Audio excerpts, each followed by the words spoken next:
Doctor Mohammad Yunus তার সহযোগীরা যে দায়িত্ব নিয়েছেন, আল্লাহ পাকের কাছে 18 কোটি মানুষ কিন্তু এই রোজানা 5 আগস্টের শপথ নেওয়ার পর থেকে আপনার জন্য দোয়া করে, আপনার সহযোগীদের জন্য দোয়া করে। বিশেষ করে যাদের আন্দোলনের প্রেক্ষিত দিয়ে শেখ হাসিনা আজকে নাই, ফ্যাসিস্ট নাই, গণতান্ত্রিক মূল্যবোধ রক্ষার জন্য আপনাকে যে দায়িত্ব দেওয়া হয়েছে, প্রফেসর মোহাম্মদ ইউনূস সেই দায়িত্ব আপনি অক্ষরে অক্ষরে পালন করবেন বলেই বঙ্গভবনের শপথ নিয়েছিলেন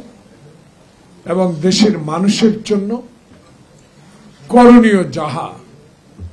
যা অতীতের বিনিষ্টকারীদেরকে আপনার উদাহরণ হিসাবে আর বাংলাদেশের ইতিহাসে আর কোনোদিন না হবে।